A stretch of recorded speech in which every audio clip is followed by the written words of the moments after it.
makes me lie down in green pastures. He leads me beside still waters. He restores my soul. He leads me in paths of righteousness for his name's sake. Even though I walk through the valley of the shadow of death, I will fear no evil, for you are with me. Your rod and your staff, they comfort me. You prepare a table before me in the presence of my enemies. You anoint my head with oil, my cup overflows. Surely your goodness and love will follow me all the days of my life, and I will dwell in the house of the Lord forever.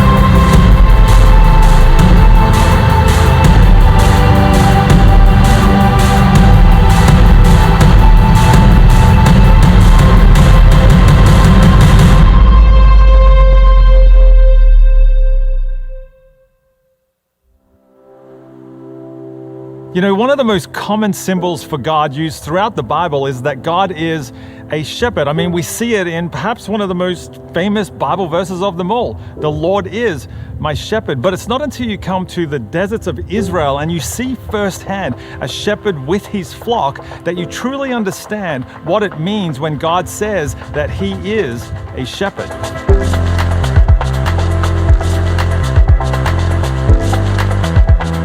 You know, I think it's funny that in our Western culture, if you were to ask, what is God? We come up with the answers like, God is love, God is mercy, God is holy, God is righteous. And all of those are good and true and biblical, but they're a little hard to wrap our hands around. When we come to an Eastern culture, we hear answers like, God is my rock, God is my strong tower, the Lord is my shepherd. It's almost like the Lord wants to relate himself to us in something that we can touch, something we can smell, something we can see with our own eyes. Yeah, you know, I've got 3 daughters and my middle daughter is a really good artist, but if I was to ask her to draw God is love or God is mercy or God is grace, all of which are biblical, she would have to draw something that is, well, abstract. But if I asked her to draw God is my shepherd, that's something tangible that she can draw. And you know, as a dad, I'm so thrilled to know that she can see God as being something that is tangible and someone who is real. Well, good morning, everybody. My name is Brad. I'm one of the pastors here. Thank you. Good morning. A special welcome to our family at home watching online this morning or through this week. We wish you were here, but we're delighted to be with you in this way. I'm grateful for the technology to be able to do this. So, Psalm 23.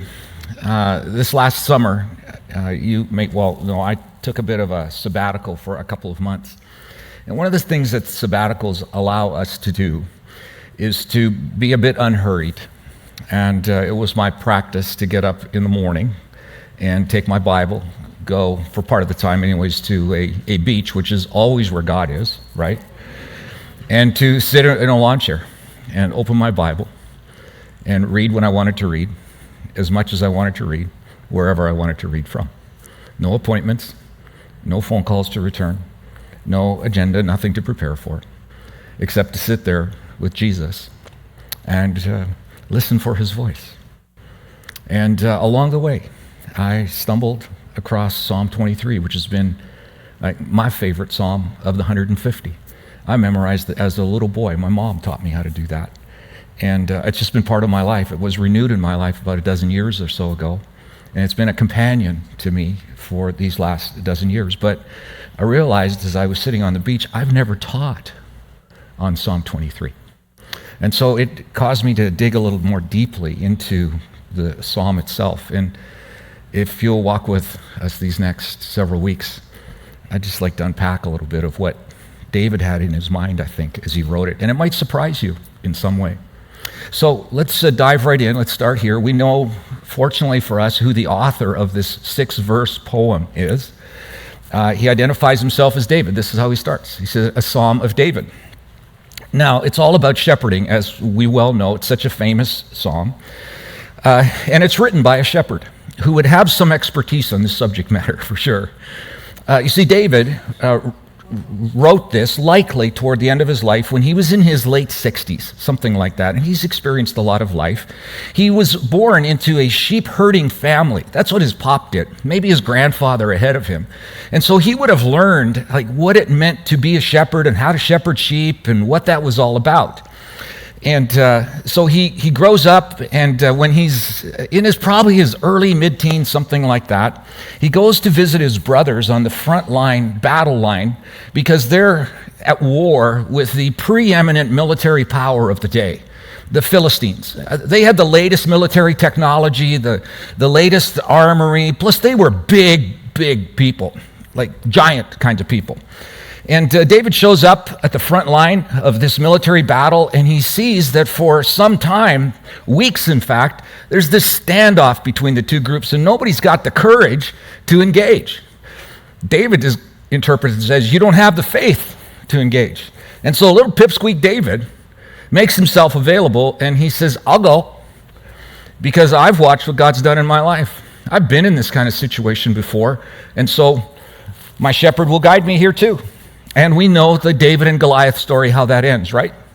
David is invited into the king's court after that because he's kind of a military hero. He saved the day, right? But along the way, the current king, Saul, discovers that David was in fact anointed to be king by Israel's priest. And Saul just isn't that confident in himself, and so he sees David as an enemy. It's crazy, but he tries to kill David repeatedly. How bizarre is that, right? And David at some point flees for his life, for safety, and goes off south of Jerusalem into what is called the Negev desert, or the Negev wilderness. We'll talk a little bit about that a little more. And while he's there, he gathers a group of people, and as happened, Israel goes back to war again. And this time, Saul and all of his heir apparent sons get killed in battle. And now David is ushered into the role of king, and he becomes king. And David, a man after God's own heart, in some situations is this heroic, amazing, faith-filled follower of Yahweh God. At other times, you just shake your head and you go, how did you think that was right? What were you thinking? Just like all of us, right? Yeah, okay. So he has this moment where he sees a semi-clad woman, and because I think he thinks he's king, he can have her, and he goes and gets her, and they sleep together, and not only is he not married to her, but she's married to another guy, and then he tries to cover the whole thing up. You know the story with Uriah. He ends up killing Uriah, putting him on the front lines, and he dies. I mean, it's just terrible. It's a low point, right? Well, Bathsheba and David have a little boy, and it's even more tragic. The little boy dies shortly after birth. I mean, that's a sad piece. And if that was kind of the darkest moment of David's life, in one sense you could argue that it is, but there are other moments as well.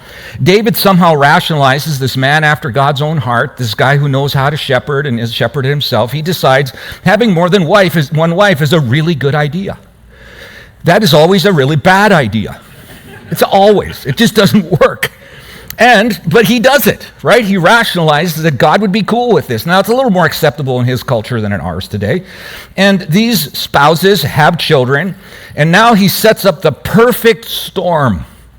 Many wives, many step-brothers and sisters, they are in conflict. In fact, one of his sons at some point has such a longing desire for one of his stepsisters that he forces himself upon her. And he rapes her. Just filled with tragedy, right? Well, Absalom, David's son, who's the brother to the sister, says that's not going to work. And he goes and he kills the stepbrother who raped his sister. And now Absalom flees. Now he's running for his life. And after some time, Absalom starts to think, I think I'd be a better king than my dad. So he gathers some military people around him, and they do a coup. They overthrow David. And now he sets himself up as king, and David once again flees to the desert, the Negev desert. And there, what does he do? We don't know for sure what happens along the way, but eventually he is restored back to the kingship of Israel. It is a tragic story. Toward the end of David's life, as I said, in his 60s, he writes this psalm. Those who study these matters deeply and try to put time frames to these things would suggest that nobody could write the Psalm 23 who hadn't experienced it. It's not written as theory. It's not written as if I wish the Lord was my shepherd and I hope that he takes care of me. No, it's written from someone who has actually experienced it. So when you and I come to this psalm, we do this thing that we do with most of the scripture. We read it and we interpret it in the context that we live in. But we live in the 21st century, right? This happened 3,000 years ago. What are the chances that when we interpret it in our culture, in our setting, in our context, we may actually not get the original meaning and context of what was said? Can I give you a couple of examples from the song? Here they are. When you think about a shepherd in his pasture with his sheep, like he leads me to places where the water's crisp and cool and the pastures are green, what comes to your mind? Something like this? Maybe? Probably? Yeah? Joy really likes that. Yes. Okay, but what if that's not the context? What if this is the context? Where are the pastures? Where's the calm water? Oh, valley of the shadow of death, I get that. Now put them next to each other. What are the chances you don't get the original meaning right if you put it in that context versus that one? Here's another one. When you think of the shepherd himself with the sheep, what do you think of? Well, I grew up with this one. This is what I think of. I think of, he's just come from the man spa, right? Like hair beautifully coiffed, smile on his face, beard trimmed. He's, the shepherd's smock thing has been ironed and the red crimson thing has been steamed, wrinkled. It's just perfect, right? Holding the cuddly little sheep, right? Well, what if this is the real context? Where you take your whole household belongings, everything you own, and you put it in a rucksack on your back, and you meander through the Negev desert for 3, 4, 5, 6 months at a time. What if that's the context? You read the psalm differently when that happens. I'll give you one more example. When you think of sheep, tell me that's not what you think of. Oh, it's so cuddly and warm and white and obedient and just beautiful, right? Here, Mike, I need you to hold them for. Thanks, buddy. But what if this is the sheep? It's funny. I bought the sheep. By the way, just in case you're concerned, no animal lost his life in the production of this sheep. Okay? I bought this, and I had it on the pool table of my home, and my little 5-year-old granddaughter came in. She looked at it, and she did this. Like, it's a little spooky, right? So then I bought this little one right here, put it next to it. Next week she's over. She walks around with that all day long because that's just far better, right? But what if this is the deal? This is the sheep, not cuddly, not soft and want to hug and be with. But this right here is of the Awasi breed of sheep. You're going to learn something about sheep. I learned some things about sheep. My family are just sick of me telling them about sheep, but I learned some things about sheep. This is one of over 900 different sheep breeds in the world. This particular sheep does not produce soft woolly wool. It produces what is called carpet wool. You can just guess what that is. It's coarse. It's of the family that have a fat tail and a big rump. We'll go with that word, right? Because it's ideally suited for harsh conditions like the desert. In fact, 25% of the sheep in Israel are of this breed. It's the only indigenous sheep in all of Israel. Right here, this one. There's some really wonderful and unique qualities about this particular sheep. It's vegetarian, and it's probably keto, gluten-free, probably as well. We don't know. It eats vegetation. It has 4 stomachs, or 4 compartments to be able to digest it, because vegetation is really hard to digest, which is why it's not part of my diet, right? Being good to my system. Speaking of food, this guy lacks total lack of self-discipline when it comes to food. Some of us will relate. And my guess is, as we go through this, we might begin to understand why throughout Scripture, human beings are compared to sheep and sheep to human beings. Because there are some shocking similarities. So food, this guy right here determines what food he or she are going to eat based on how good it tastes to them. Whether it's nutritious or not does not come into the equation. It's whether it tastes good or not. And they lack total self-discipline in food because they will look for the finest, juiciest, most succulent green they can find, eat it, and then pull the root out and eat it too, and destroy their future food source. So they really need a shepherd. So they don't do that. It's an interesting thing. This particular breed, as all sheep, by the way, if you didn't know, this is important information, have no natural self-defense mechanisms. Nothing. They do not have, as skunks have, a scent emitter. They do not have quills like porcupines. They do not have claws or talons. They do not have teeth that can eat meat, and they're not particularly dangerous because they're grinding kind of teeth. They do not have camouflage. They can't hide themselves. They don't have a thick coat of thick skin like a Cape buffalo or a rhinoceros. They can't run fast. They can't run away. And when they do, they're totally out of control because they're so top-heavy. In fact, there's one breed of sheep in the British Isles. The only defense mechanism known to sheep is this, that sheep will run and fall over and play dead. Now, predators will never get you if you do that, right? That's amazing. You see, they need a shepherd to protect them because they can't protect themselves. There's always dangers bigger than their life, and they need a shepherd to protect them. It's an interesting thing. Once a sheep has been domesticated, it can never go back to a feral or a wild state and survive. So if a sheep wanders away, it'll die. Always. It needs a shepherd to keep it from wandering away because its life is on the line. Beautiful thing about this sheep and others is if you've ever looked at them, their eyes are on the side of their heads, which means that they have a 300-degree vision. They can see 300 degrees around them. Their eyes work independently from one another. So though they have no defensive mechanism, they can see the enemy coming. But they can't run away. That also means, because their eyes work independently, they are very, very short-sighted. Oftentimes, they're thought of being dumb. You might have heard that. They are not. They are smart.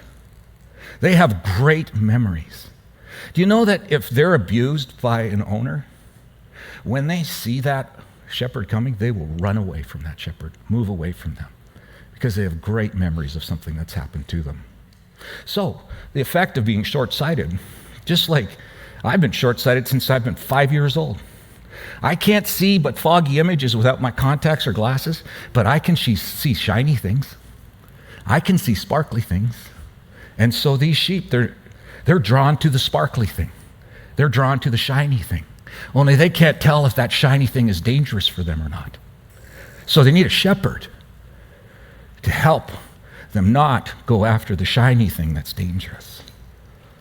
Fascinating how God made these sheep. Is it coming into clear vision? Why? He might just compare us to them. They're skittish of people. They're naturally social. They flock. They don't herd. And this is the context that David writes about being a shepherd of sheep. But he doesn't just refer to himself in this. He refers to somebody else. This is how the first verse starts. He says this, "The Lord is my shepherd." Do you know he uses the proper name for the Lord? He uses the I am is my shepherd. Leaves no distinction who it is. Would it surprise you to know that there's not been a human being that doesn't have a shepherd? We all have a shepherd. All of us have somebody who guides us, leads us, directs us. We all have influences in our lives. We all have shepherds, and that's the way God hardwired us.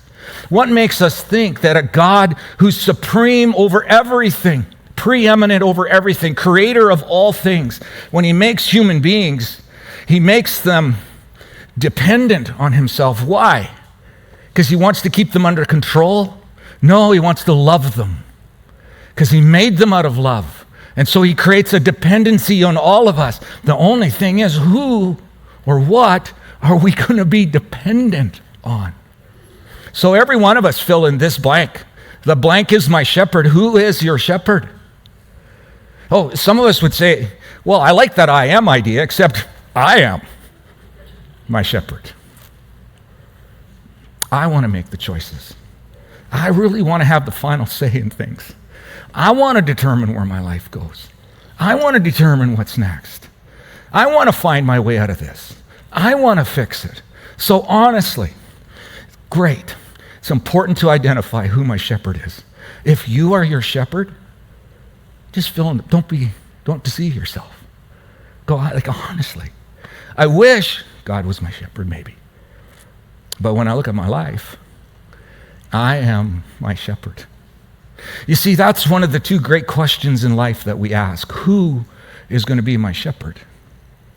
And we all will fill it in. See, for some of us, we fill it in with my career. Now, how would you know if it's your career? Well, what do you do when there's nothing to do? What do you think of when there's nothing to think about? What wakes you up at night? What gets the bulk of your time, attention, energy, and effort? That's probably an indicator of who is my shepherd. You know, for some of it, it's somebody else that is my shepherd. It's a parent, or it's a spouse, or children. Children can have such a tendency to take over as the shepherd of our lives, and we meet all of their demands, and we meet all of their hopes and expectations, and they're our shepherd, and they're not qualified. But they can become that. Our addictions and our compulsions can become our shepherd. And I just need one more fix. I need one more drink.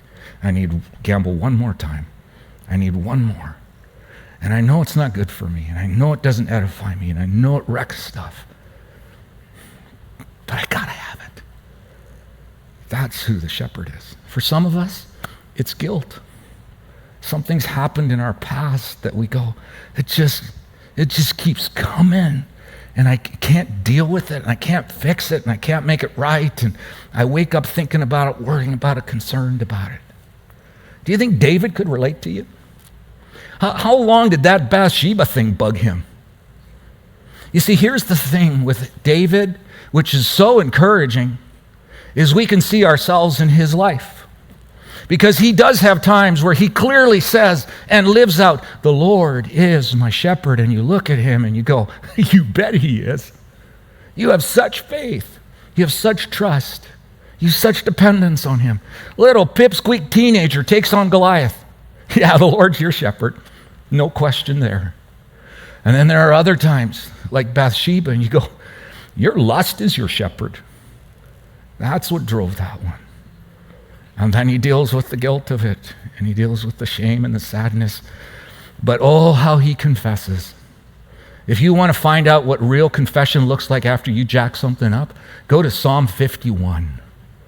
It'll put you on your knees, because that is total ownership, total exposure, total confession.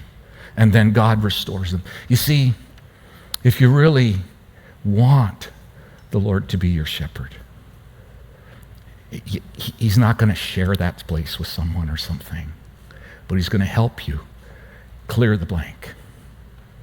If it's forgiveness, he offers it through Jesus Christ. If it's your career, he can help bring balance and wholeness to that. You see, he has an invitation. I want to be your shepherd. Do you want me to be your shepherd? Would you be interested in that? It's your choice. I'm here. David discovers at the end of his life, the Lord, Yahweh, Hava, Jehovah, the great I am, is my shepherd, is my shepherd. Sometime this week, will you think about that, and would you be able to say, just declaratively, the Lord is my shepherd? There's a second question that David answers. That's a big question for us, and it's this: if the Lord is going to be my shepherd, who's the Lord? What's he like? Because if he's not good, and if he's not great, and if he's not someone that you really think you could trust and has your best interest, he will not be your shepherd. He'll be your wannabe shepherd. So you got to get to know him. to know who he really is. Because if you get that right, you won't want anybody else to be your shepherd. The last series we talked about this passage from Colossians where Paul's trying to convince a group of people. He says, Jesus is the exact representation of God. Get to know Jesus. Like, get to know him. We are so blessed. David did not have what we have. He did not have the eyewitness accounts of God coming from glory, living in a human being named Jesus and living here and giving his life and doing all that he did. David didn't have that. We have that. We have those eyewitness accounts. And then we have the stories of Jesus. We have the lessons he taught, the parables, the examples, the models of who he is. And we get to see through their eyes who he is. That's who the Lord is. But who's the Lord to you? Who is he? Is he your ticket to heaven? If that's all he is, he's not your shepherd. Because he didn't just come. He did come for this. But then he came to do life with us now and forever. He did come to forgive us and redeem us and be a substitutionary atonement for us. He did. I spoke with a friend this last week, maybe more accurately, cried with a friend. He called me and said, my adult son just announced to me that he's decided he's a nihilist, which means he believes there's no God, that life doesn't count, and there's no moral code to live by. And so he had just announced to his wife that he wanted to have a polyamorous relationship with her, open marriage, where many partners would be part of their relationship. Because if there isn't a God, and life doesn't count, and there's no moral code, that's a logical conclusion. That's what he thinks God is.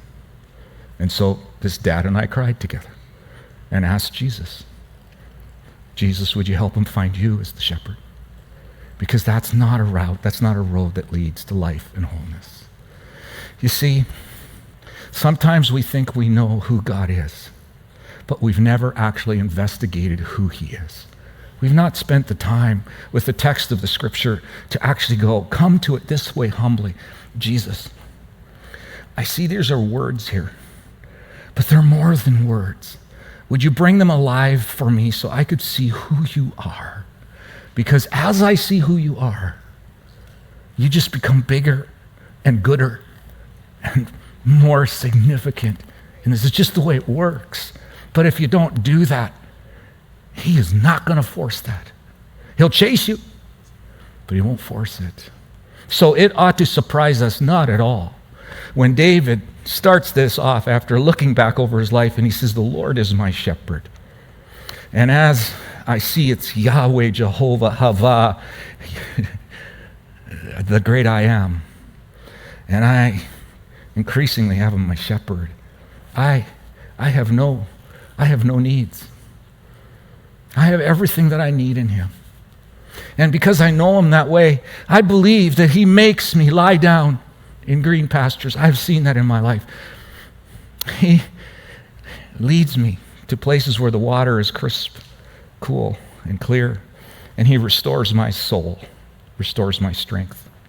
Do you want a shepherd that makes, leads, and restores? Well, hold on just a second. I don't want a shepherd who makes me do stuff. Yeah, you do. If he's good, and if he's right all the time, and never makes a mistake, and what he makes you do is the best possible thing for you, you want a shepherd who makes you do things. Parents get that, but parents don't always get that with God. But they get it in their family. He leads me, David would say, in paths of rightness. He helps me make the right decisions. He helps me evaluate things in truth and helps me make the right decisions. And even when there are times when I walk through the valley that feels like the shadow of death, it feels like it's over and it's coming to an end, I am not afraid because I'm confident and I'm sure and I've got this. Nope. Because my shepherd is with me. He doesn't leave me. He doesn't go away. That's why I'm not afraid. Even if the circumstance doesn't go away, my shepherd will stay. His rod and his staff, I've discovered they're actually comforting to me. What? Wait, the rod? Yep, the rod. Which feels like discipline, except if it's in the hands of a loving, gracious, good, omnipotent, all-caring God. Then it comforts. Because what I'm doing matters and he's going to correct me. And then he picks me up using his staff as well. And then he does this crazy thing. He sets a table of plenty before me, and not just blessing and goodness and grace and his wonder. He does it right in front of my enemies so they're jealous of me. Because of what I got, they don't got. And then he pours buckets of oil, which is again a sense of his presence or his Spirit's presence over me. Buckets, not just a little bit, not just a drop or two, but so much that it flows down my face, down my beautiful beard, into a cup. And that cup overflows, so I have blessings to pour out on other people. That's my shepherd. And surely, if that's who he is, goodness and mercy and love will follow me all the days of my life. And I will dwell in his presence forever and ever and ever and ever, and then some more. Why would someone not want him as your shepherd? Why? It's his offer. We're going to go through this series and we're going to learn about the wonder of who this shepherd really is, who ends up being Jesus the Messiah, who himself calls himself, I am the Good Shepherd.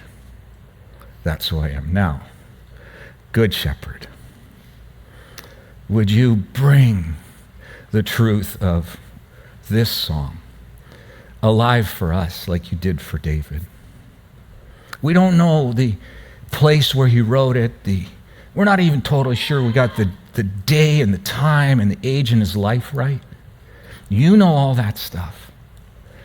But Jesus, here's what you do so well. You help take these ancient texts, you help us understand them, and then you help us apply them to our lives so we can live them out in the way that David did. So this week, as we think about filling in those blanks, who is my shepherd? Really, who is my shepherd? Would you help us to have that hard conversation with ourselves? And then, if you're going to be our shepherd, who are you really? Would you give us a longing and a hunger to know you and to know you well? The Lord is my shepherd.